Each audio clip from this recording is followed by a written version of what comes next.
You won't believe what happened 3 weeks ago in the mountains of western Montana. A search and rescue helicopter crew caught footage of something that shouldn't exist. The pilot still hasn't slept properly since it happened, and the 2 trackers who were with him can barely talk about it without their hands shaking. The whole thing started on a Tuesday morning when a 28-year-old hiker failed to return from what was supposed to be a simple overnight camping trip in the Bitterroot Range.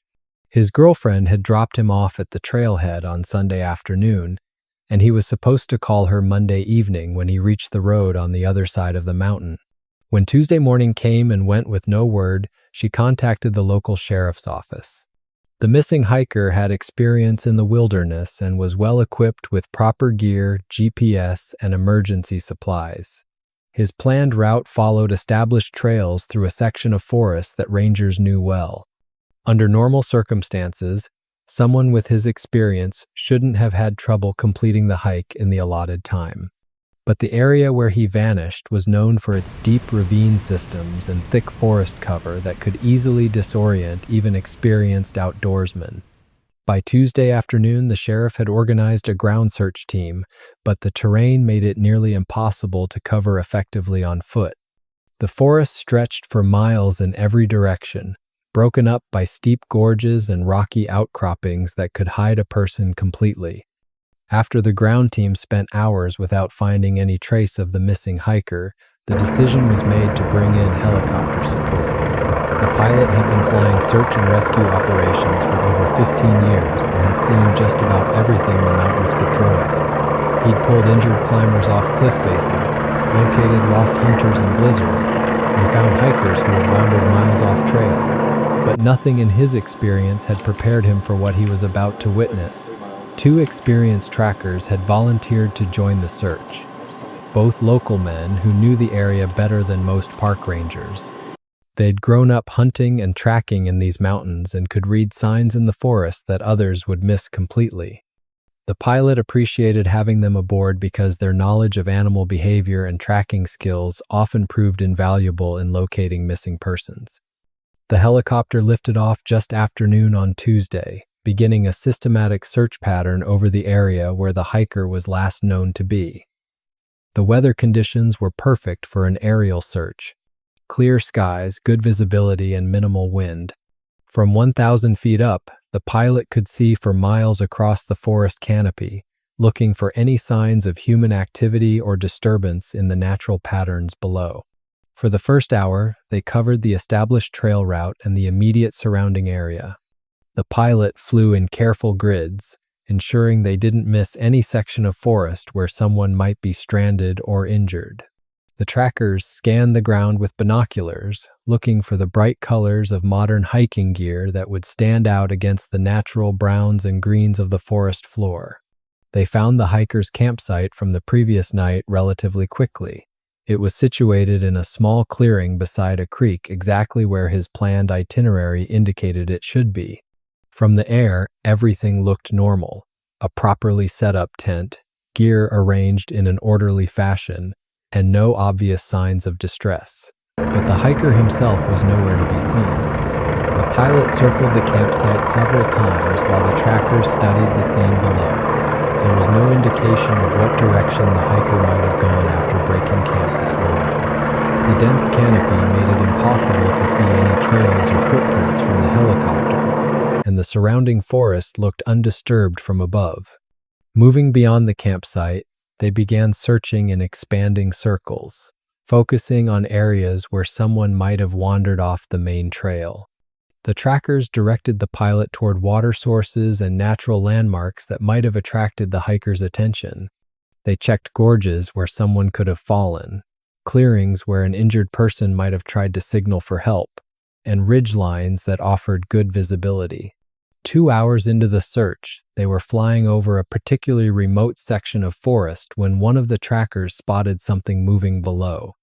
At first glance, it looked like a large grizzly walking through the trees. Grizzlies were common in this area, and seeing one wouldn't have been unusual, but something about the way it moved caught the tracker's attention, and he asked the pilot to circle back for another look.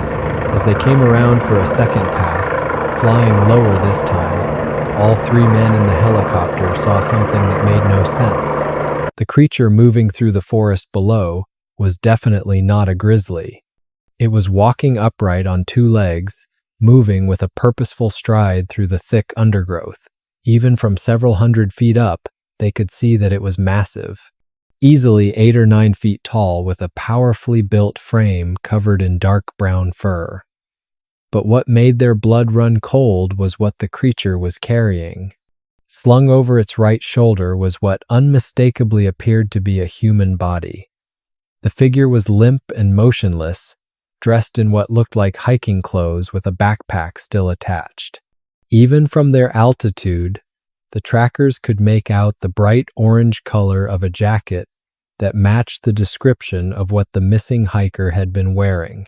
The pilot's first instinct was to radio their position to the ground teams, but the trackers urged him to follow the creature to see where it was headed. They needed to know if the hiker was still alive and what this thing planned to do with him. The creature was moving with surprising speed through terrain that would have been nearly impossible for a human to navigate, heading toward a series of rocky cliff walls on the far side of the forest. For the next 20 minutes, they tracked the creature from above as it made its way through the wilderness. The pilot had to fly carefully to avoid being detected while staying close enough to maintain visual contact through the thick canopy. Several times they nearly lost sight of it as it moved through particularly dense sections of forest. But the tracker's tracking experience helped them predict its likely path and relocated.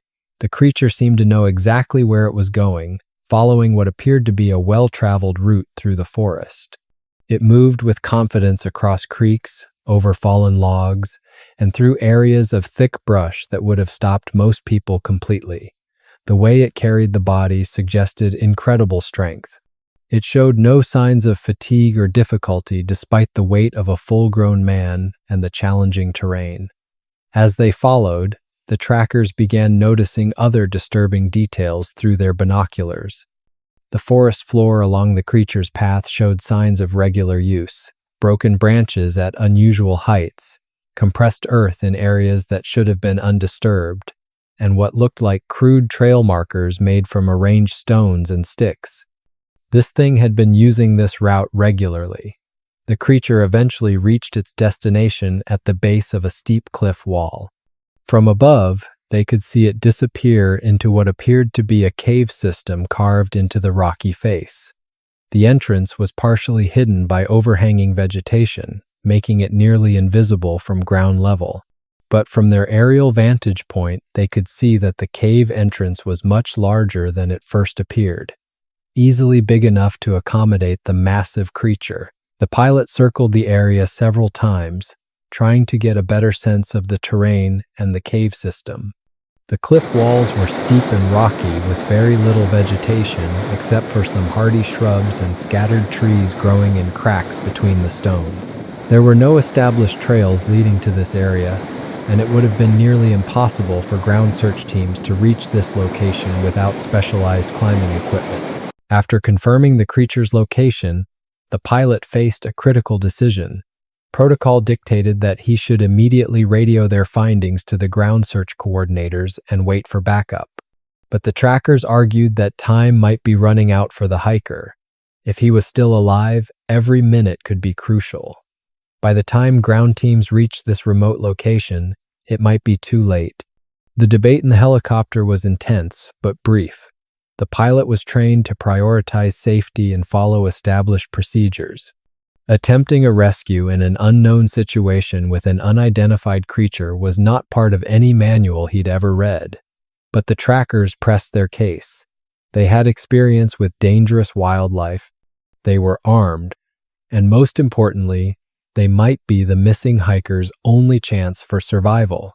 The trackers pointed out that they had no idea what the creature's intentions were. It might be preparing to kill and eat the hiker, or it might have already done so. Every minute they spent waiting for backup could be the difference between life and death for the missing man. They also argued that approaching the situation with a large ground team might provoke the creature and put the hiker in even greater danger. Looking for a suitable landing spot near the cliff proved challenging. The terrain was rugged and heavily forested with very few clearings large enough to accommodate the helicopter. The pilot eventually located a small meadow about half a mile from where they'd seen the creature enter the cave. It was barely large enough for a safe landing, surrounded by tall trees that would make the approach tricky, but it was the best option available. As the pilot began his descent toward the meadow, his hands were shaking on the controls. In 15 years of search and rescue work, he had never encountered anything like this. Wild animals were unpredictable enough when cornered, but this creature was something else entirely. Its size and apparent intelligence made it potentially far more dangerous than any grizzly or mountain lion he'd dealt with before. The landing was rough but successful. The helicopter touched down in the center of the small clearing with barely 20 feet of clearance between the rotor blades and the surrounding trees. The pilot immediately began running through his post-landing checklist, but his mind was racing with doubts about what they were about to attempt. The trackers quickly gathered their equipment, rifles, ammunition, first aid supplies, rope, and radio equipment. They moved with the efficiency of men who had spent decades in the wilderness, but there was a tension in their movements that hadn't been there during routine hunting trips. They were preparing for something none of them had ever faced before. As they prepared to leave the helicopter, the pilot made it clear that he planned to stay with the aircraft. Standard procedure called for the pilot to remain with the helicopter during ground operations, and he had no training for tracking dangerous wildlife through the forest. His job was to maintain radio contact with base operations and be ready for immediate evacuation if needed. But the trackers had other ideas. They argued that they needed all the help they could get for what they were about to face. This wasn't a normal search and rescue operation, and normal procedures didn't apply. The creature they'd seen was larger and potentially more dangerous than anything they'd encountered before, and they couldn't afford to split their small team. The pilot resisted at first, explaining that leaving the helicopter unattended violated multiple safety protocols. But the trackers pressed their case with increasing urgency. They pointed out that the creature had demonstrated intelligence in its movements through the forest and its choice of shelter. They might need every advantage they could get to outthink and outmaneuver it. More importantly, they argued time was running out for the hiker. The longer they debated, the less likely it became that they would find him alive. If the creature had taken him as prey, it might already be too late. But if there was any chance the hiker was still breathing, they needed to act immediately. The pilot's fear was evident, but so was his sense of duty to the missing hiker. After several minutes of heated discussion, he made the decision that would haunt him for weeks afterward. He would accompany the trackers to the cave, but only after disabling the helicopter's engine to prevent theft and hiding the keys in a location known only to him. The half-mile trek from the landing site to the cliff wall took nearly an hour. The terrain was much more difficult to navigate on foot than it had appeared from the air. They had to work their way through thick undergrowth, across rocky creeks, and around massive fallen trees that blocked their path. The trackers took the lead, using their tracking skills to find the easiest route through the wilderness. About halfway to their destination, they picked up the creature's trail. The signs were unmistakable, footprints in soft earth that were nearly 18 inches long and pressed deep into the ground. The depth of the impressions suggested incredible weight, far more than any known animal in the region. The footprints showed a humanoid shape with distinct toe marks, but the size was beyond anything in the scientific literature. Following the trail revealed other disturbing evidence of the creature's presence. Branches were broken at heights of 8 to 10 feet, far above where any normal animal would have caused damage. The breaks appeared to be deliberate rather than accidental, as if the creature had been marking its territory or clearing a path for easier travel. They found scratch marks on tree trunks that were unlike anything the trackers had seen before. The marks were too high and too deep to have been made by grizzlies or other known predators. Some of the scratches appeared fresh, while others looked old and weathered, suggesting the creature had been using this area for an extended period. The smell was the next thing they noticed. A strong, musky odor permeated the area around the creature's trail, unlike any animal scent the trackers were familiar with. It was organic but alien, with an intensity that suggested the creature had a powerful natural musk for marking territory or communicating with others of its kind. As they got closer to the cliff wall, they began finding more elaborate signs of the creature's presence. Crude structures made from arranged branches and stones appeared along the trail, too organized to be natural formations, but too primitive to be human construction. Some appear to be markers, while others might have served as shelters or storage areas. The most disturbing discovery was a collection of bones scattered in a small clearing about 100 yards from the cave entrance. Most were clearly from elk and other forest animals, picked clean and arranged in neat piles. But mixed among them were items that made the men's blood run cold. Fragments of clothing, a hiking boot, and what appeared to be human bone fragments weathered by time and exposure. The trackers exchanged grim looks as they examined the bone pile. This wasn't the first person the creature had taken. The evidence suggested it had been hunting humans in this area for some time, possibly years. The missing hiker they were trying to rescue might already be dead, and they might be walking into a trap. But they pressed on toward the cave, moving more cautiously now that they understood the full scope of what they were dealing with. The creature wasn't just a wild animal acting on instinct. It was an intelligent predator with established hunting patterns and a proven track record of killing humans. The cave entrance was larger than it had appeared from the helicopter, with an opening nearly 10 feet high and 15 feet wide carved into the cliff wall. The entrance was partially concealed by hanging vegetation and strategically placed rocks, making it nearly invisible from most ground-level approaches. Only someone specifically looking for it would have been likely to find it. Fresh drag marks in the dirt led directly into the cave, along with the creature's massive footprints.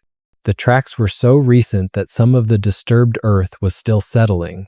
Whatever the creature had done with the hiker, it had happened within the last few hours. The smell from inside the cave was overwhelming, a mixture of the creature's musk, decay, and something else they couldn't identify. The trackers covered their noses and mouths with cloth, but the stench was so powerful it made their eyes water. Whatever was living in this cave had been there for a long time. They could hear sounds coming from deep within the cave system, scraping noises, heavy footsteps, and what sounded almost like primitive vocalizations. The creature was definitely inside, and it appeared to be active. The sounds echoed off the cave walls, making it difficult to determine exactly how far back the tunnel system extended. The pilot hung back at the cave entrance while the trackers prepared to venture inside. His fear was paralyzing. Everything about this situation violated his training and common sense.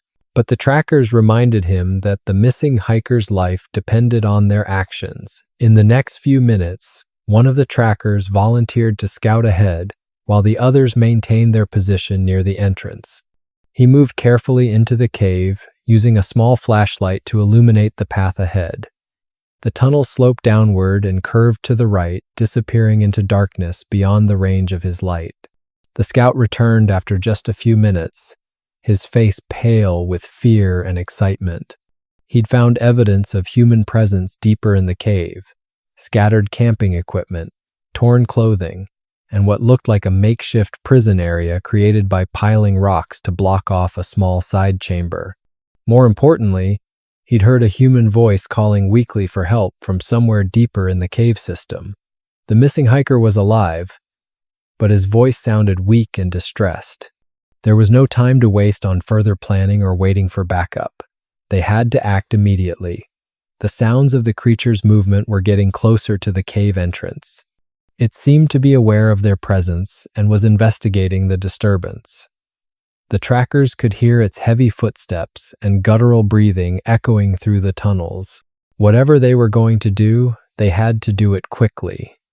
The plan they developed was simple but dangerous. They would create a distraction to draw the creature away from the area where the hiker was being held, allowing one person to slip past and attempt a rescue.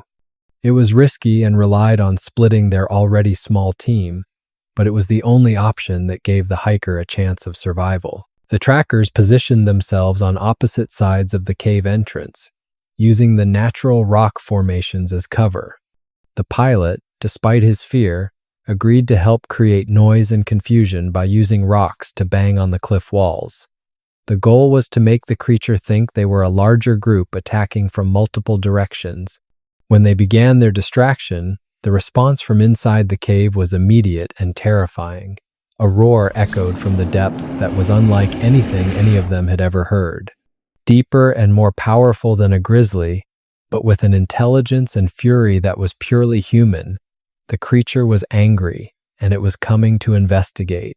Heavy footsteps pounded through the cave system, getting closer to the entrance with each passing second. The trackers could see a massive shadow moving in the darkness beyond their flashlight beams.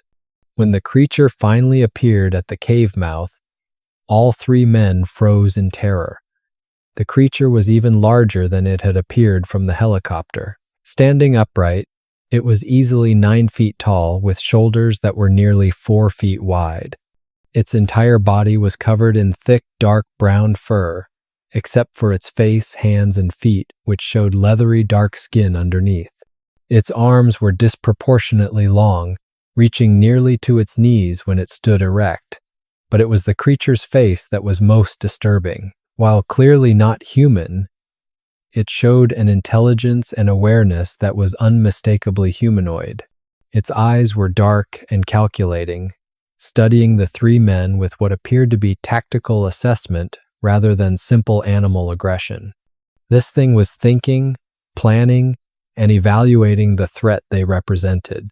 The creature didn't charge immediately as they had expected. Instead, it positioned itself defensively at the cave entrance, blocking their access while studying their positions and weapons. It made low, rumbling vocalizations that sounded almost like attempts at communication, though in no language any of them recognized. What struck all three men was how methodically the creature assessed the situation. Its dark eyes moved from one tracker to the other, taking note of their weapons, their positioning, and their body language. When one of the trackers shifted his rifle slightly, the creature's attention immediately focused on the movement. This wasn't the behavior of a mindless beast. It was evaluating threats and planning its response. The creature's posture was defensive rather than aggressive. It stood with its massive arms partially extended, creating a barrier between the men and the cave entrance. But it didn't advance or make threatening gestures. Its breathing was controlled and steady, not the rapid panting of an animal in panic or rage. Everything about its demeanor suggested intelligence and restraint. The standoff continued for several tense minutes that felt like hours. The trackers kept their rifles trained on the creature, but hesitated to fire. Despite its obvious physical threat, there was something about its behavior that suggested it might be capable of reasoning. It wasn't attacking blindly, but seemed to be trying to understand their intentions and communicate its own. The creature began making different sounds, clicks, and grunts that varied in pitch and rhythm. At first, the men thought it might be calling to others of its kind, but gradually, they realized the sounds were directed at them. The creature was trying to communicate using a complex system of vocalizations that suggested language rather than simple animal noises. When the pilot accidentally kicked a small stone, causing it to clatter across the rocky ground, the creature immediately turned toward the sound. But instead of aggressive reaction, it tilted its head in what appeared to be curiosity. It made a series of soft clicking sounds and gestured toward the stone with one massive hand, as if asking what had caused the noise. From deeper in the cave, they could hear the weak voice of the missing hiker calling for help. The sound seemed to agitate the creature, which turned toward the voice and made what sounded like warning calls. But the tone wasn't threatening. It sounded more like a parent trying to calm a frightened child. The creature looked back at the three men and made gestures toward the cave, as if trying to explain something about the person inside. The behavior was puzzling and contradicted everything they had expected. Rather than aggressive, the creature seemed protective, almost as if it was guarding the hiker rather than preparing to harm him. When the hiker's voice grew weaker, the creature showed what could only be described as concern, shifting its weight from foot to foot and making soft, worried sounds. One of the trackers tried an experiment. He slowly lowered his rifle and took a step backward away from the cave entrance. The creature's response was immediate, but not violent. It relaxed its defensive posture slightly and made what sounded like approving noises. When the tracker raised his rifle again, the creature tensed and resumed its guarding position. It was clearly responding to their threat level and adjusting its behavior accordingly. The pilot, despite his fear, began to recognize patterns in the creature's vocalizations. Certain sounds seemed to be associated with specific gestures or situations. When the creature gestured toward the cave and made low, gentle sounds, it seemed to be trying to reassure them about something. When it heard the hiker's voice and responded with clicking sounds, it appeared to be communicating with the person inside. This realization changed the dynamics of the confrontation entirely. The creature wasn't holding the hiker prisoner in the traditional sense, it was protecting him. But from what? And why wouldn't it allow them to help? The answers to these questions would have to wait because time was running out for the injured man inside the cave. During a brief lull in the standoff, when the creature turned slightly to respond to another call from the hiker, one of the trackers managed to slip around the side of the cave entrance. He moved with the stealth that came from decades of hunting experience, using the natural rock formations and shadows to conceal his movement. The creature's attention was focused on his companions, and it didn't notice the flanking maneuver. Moving carefully through the shadows, the tracker worked his way into the cave system using a route the creature couldn't see from its position.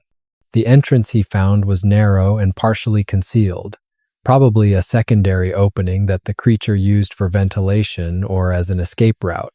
It required him to squeeze through a gap between two large rocks, but it provided access to the cave system without alerting the guardian at the main entrance. The rescue attempt was harrowing.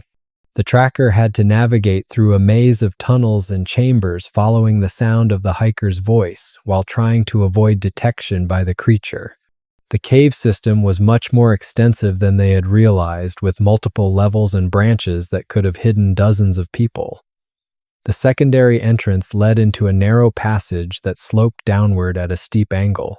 The tracker had to use his flashlight sparingly to avoid creating light that might alert the creature to his presence. The walls were smooth rock worn by years of water flow, and the floor was covered with a layer of soft earth that muffled his footsteps.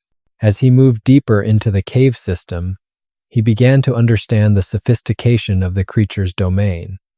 The tunnels weren't random formations, but appear to have been deliberately modified and improved. Loose rocks had been cleared from the pathways, and natural shelves in the rock walls had been organized with what looked like stored supplies, roots, berries, and other food items carefully arranged and preserved. The air in the caves was surprisingly fresh, suggesting a complex ventilation system that drew air from multiple surface openings. The temperature was constant and comfortable, making the cave system an ideal shelter from the harsh mountain weather. It was clear that the creature had been living here for a long time and had made significant improvements to make it suitable for long-term habitation. He found evidence of the creature's intelligence everywhere he looked.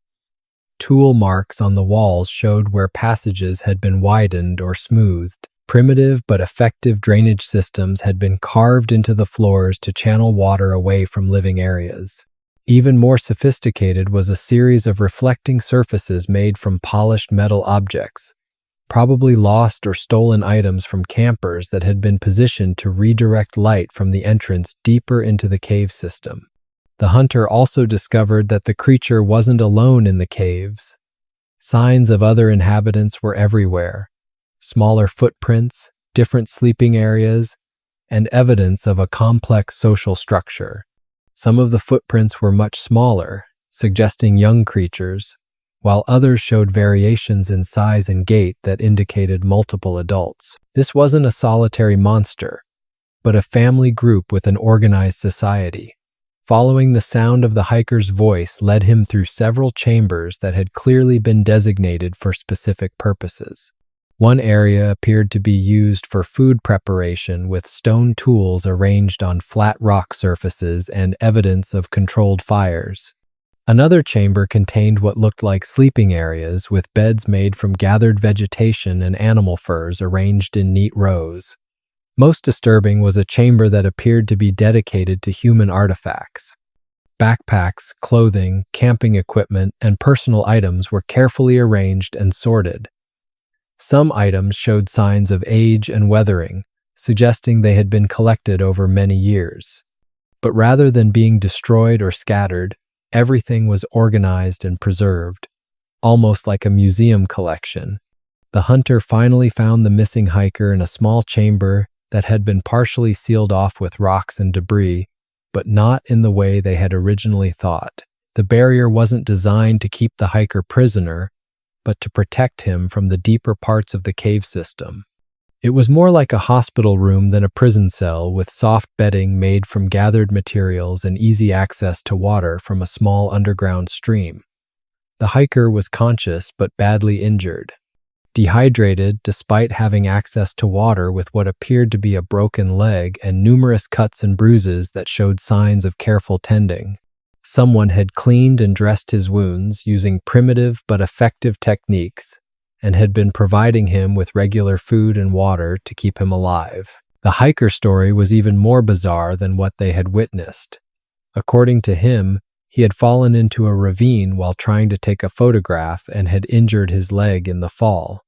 Unable to climb out and with his cell phone damaged in the fall, he had resigned himself to waiting for rescue or death. But instead of dying, he had been found by the creature. Rather than attacking him, it had carefully lifted him out of the ravine and carried him to the cave. For the past 2 days, it had been bringing him water and food, mostly berries and roots, but enough to keep him alive. The hiker insisted that the creature had shown no intention of harming him. While it had prevented him from leaving the cave, it had also tended to his injuries as best it could, and had protected him from other predators in the forest. The makeshift prison he was being held in was more like a shelter designed to keep him safe while his injuries healed. This revelation changed everything about the rescue operation. The creature wasn't a mindless predator, but an intelligent being that had been trying to help the injured hiker in the only way it knew how. The bone pile they had found outside might have been from natural deaths or other predators, not evidence of the creature's hunting activities. But regardless of its intentions, they still needed to get the hiker to proper medical care. His injuries required treatment that the creature couldn't provide, and his family needed to know he was alive. The rescue had to continue, even if it meant betraying a creature that had been trying to help. Getting the injured hiker out of the cave proved to be the most dangerous part of the entire operation. He couldn't walk on his injured leg, so the hunter had to carry him through the narrow tunnels while trying to remain silent. Every step risked alerting the creature to their presence and potentially triggering a violent reaction. The journey back through the cave system was a nightmare of careful navigation and suppressed panic. The hunter had to retrace his route through passages that seemed much narrower when carrying another person. Several times they had to stop and rest when the injured hiker's pain became too intense, risking discovery with each delay. The most terrifying moments came when they heard the creature moving through the main tunnels nearby. Its heavy footsteps would echo through the rock passages, sometimes coming close enough that they could hear its breathing and low vocalizations. During these encounters, they would freeze in whatever position they were in, barely daring to breathe until the sounds moved away. At one point, they became completely lost in the maze of passages. The hunter had been so focused on avoiding detection that he had missed a crucial turn and led them into an unfamiliar section of the cave system. With the injured hiker growing weaker and their situation becoming increasingly desperate, they had to risk using the flashlight more frequently to find their way back to the correct route. The escape became even more complicated when they triggered what appeared to be some kind of primitive alarm system. The creature had arranged loose rocks in certain passages that would clatter and fall if disturbed. When the hunter accidentally kicked one of these warning systems, the sound echoed through the caves like a gunshot, immediately alerting the creature to their presence. The response was immediate and terrifying. They could hear the creature roaring with what sounded like rage and betrayal, its heavy footsteps pounding through the main tunnels as it searched for the intruders. The sound was so close and so powerful that rock dust began falling from the ceiling, and they could feel the vibrations through the cave floor. Meanwhile, his companions at the cave entrance were running out of ways to keep the creature distracted. They could hear the commotion from inside the caves and knew that the rescue attempt had been discovered. The creature was no longer focused on them, but was moving deeper into the cave system to investigate the disturbance. Time was running out before it discovered the rescue in progress. The two remaining hunters had to make a split-second decision about whether to enter the caves to help their companion or maintain their position at the entrance. The pilot, despite his terror, volunteered to create additional noise and distraction by throwing rocks and shouting, giving the hunters the opportunity to provide backup if needed. As the creature moved deeper into the caves, its vocalizations changed from the earlier attempts at communication to sounds of pure fury. The intelligence was still there, but now it was focused on tracking down whoever had invaded its domain and threatened its protected charge. The trackers outside could hear it systematically searching the cave system, getting closer to the rescue attempt with each passing minute. The extraction took nearly 30 minutes of careful movement through the cave system, with each minute feeling like an hour. The tracker carrying the injured hiker had to rest frequently, and several times they had to hide inside chambers when they heard the creature moving nearby. The injured man remained conscious throughout the ordeal, but was clearly in severe pain from being moved, occasionally letting out small sounds of distress that they feared might give away their position. The most harrowing moment came when they were nearly at the secondary entrance and could see natural light filtering in from outside. They heard the creature approaching their hiding spot, its breathing heavy and angry as it searched for them. They pressed themselves against the cave wall in a narrow crevice, barely breathing as the massive shadow passed by their hiding place. The creature paused just feet away from where they were hidden, and they could hear it sniffing the air, trying to detect their scent. Its breathing was controlled but intense, and they could hear small sounds as it examined the passage where they had passed. For several eternal minutes, they were certain they had been discovered and were preparing for a confrontation in the confined space of the cave. But then the creature moved on, apparently satisfied that this particular passage was empty. They waited several more minutes before daring to move, and even then, they progressed with extreme caution toward the entrance. The injured hiker, despite his pain, showed remarkable self-control in remaining silent during this crucial phase of their escape. When they finally reached the cave entrance, the creature was nowhere to be seen, but they could hear it somewhere in the depths of the cave system, still searching. The other trackers quickly helped carry the injured hiker away from the cave and toward the helicopter, moving as quickly as the terrain would allow while trying to minimize noise that might alert their pursuer. But they hadn't gone more than 100 yards before they heard the creature behind them. It had discovered their deception and was pursuing them through the forest. The sounds of its approach were terrifying, crashing through the underbrush, roaring in what sounded like rage and betrayal and gaining ground despite their head start. The creature's pursuit was unlike anything they had ever experienced. It wasn't just chasing them, it was hunting them with intelligence and strategy. Instead of following their exact path, it took parallel routes through the forest that would allow it to cut them off before they reached the helicopter. They could hear it moving through the trees on both sides of their escape route, sometimes ahead of them, sometimes behind, but always getting closer. Several times during the pursuit, they caught glimpses of the massive form moving through the forest with impossible speed and agility. Despite its enormous size, it moved through the undergrowth like a shadow, barely disturbing the vegetation as it maneuvered to intercept them. The contrast between its bulk and its grace was terrifying and mesmerizing. The creature's vocalizations during the chase were complex and varied, ranging from roars of anger to what sounded almost like calls of distress. Sometimes it seemed to be trying to communicate with them, making the same clicking and grunting sounds they had heard at the cave entrance. But now those sounds carried undertones of betrayal and loss that were unmistakably emotional.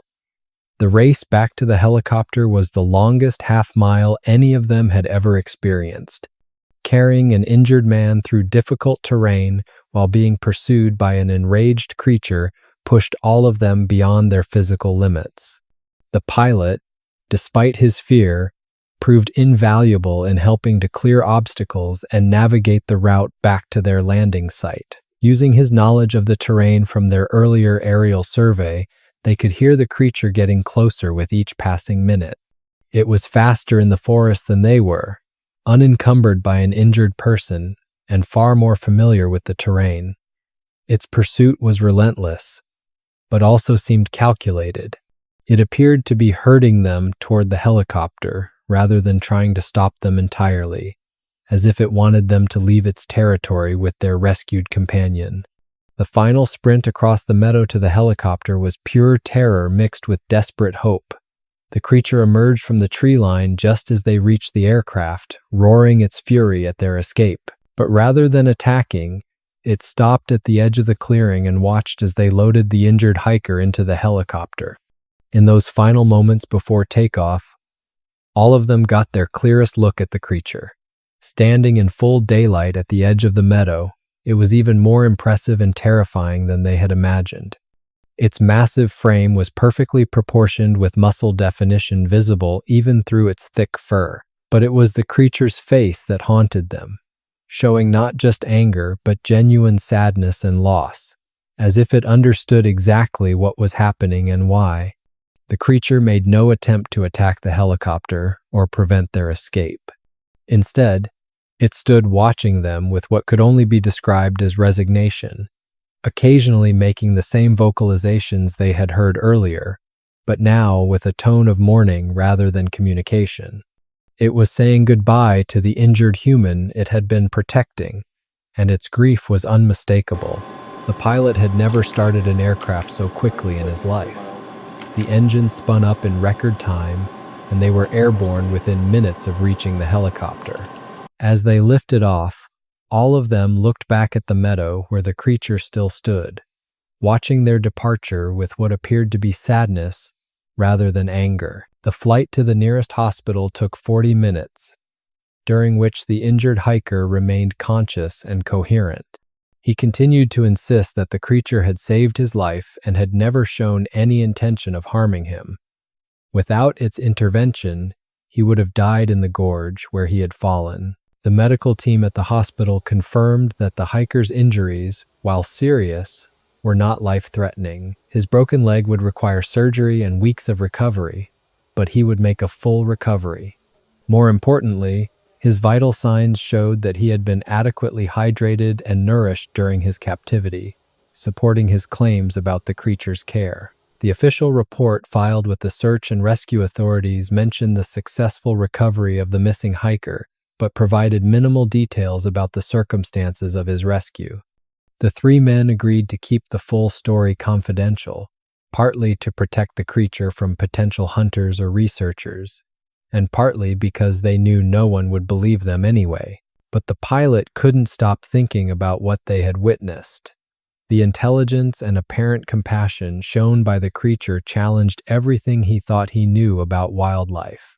It had saved a human life, cared for an injured person for days, and had ultimately allowed them to take the hiker to safety without mounting a serious attack. In the weeks following the incident, the pilot found himself returning to the area during routine flights, looking for signs of the creature or its activities.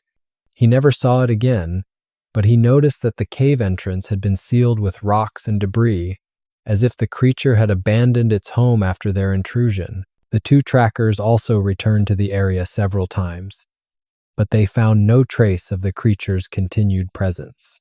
The bone pile had been scattered, the trail markers had been removed, and the forest showed no signs of the organized activity they had observed before. It was as if the creature had vanished completely. The injured hiker recovered fully from his ordeal and returned to hiking within 6 months.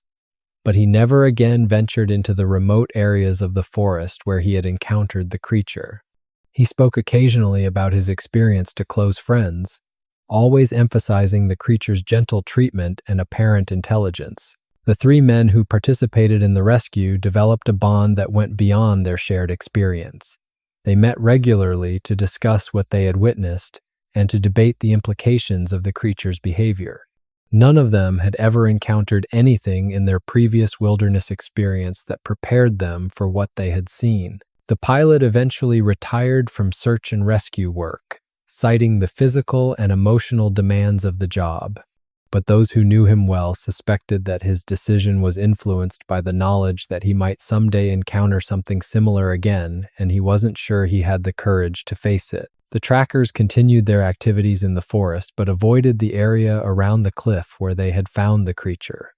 They occasionally heard stories from other outdoorsmen about strange sounds or unusual signs in the wilderness, but they never found evidence of the creature's continued presence in the region. The incident raised questions that none of them could answer satisfactorily. Was the creature unique, or were there others like it living in remote areas of the forest? Had it learned its behavior toward humans through previous contact, or was compassion a natural part of its character? Most importantly, had they done the right thing by taking the hiker away from a creature that was trying to help him? The injured hiker's recovery was complete, and he was grateful to be reunited with his family. But he often wondered about the fate of the creature that had saved his life. He hoped it had found a new home somewhere safe from human interference where its intelligence and apparent kindness wouldn't be seen as a threat. The helicopter pilot kept the footage he had captured during the initial search, but he never shared it with anyone outside the small group involved in the rescue. The images were clear enough to prove the creature's existence, but were too precious and potentially dangerous to release to the general public. Years later, all 3 men continued to be affected by their experience. They had witnessed something that challenged their understanding of the natural world and forced them to reconsider assumptions about intelligence, compassion, and the relationship between humans and wildlife. The forest where the incident occurred remains wild and largely unexplored. Hikers and hunters still venture into its remote areas, usually without incident, but occasionally, someone reports unusual sounds or signs that suggest they are not alone in the wilderness. Whether the creature they encountered was unique or part of a larger population remains unknown, but for 3 men who witnessed its intelligence and compassion firsthand, the experience proved that the natural world still holds mysteries that science has yet to explain or understand. The missing hiker they rescued has never forgotten the creature that saved his life. Despite the fear and confusion of his captivity, he remains convinced that he encountered a being of remarkable intelligence and unexpected kindness. His story serves as a reminder that not all monsters are what they appear to be, and that sometimes the most frightening encounters can reveal the most profound truths about the world around us.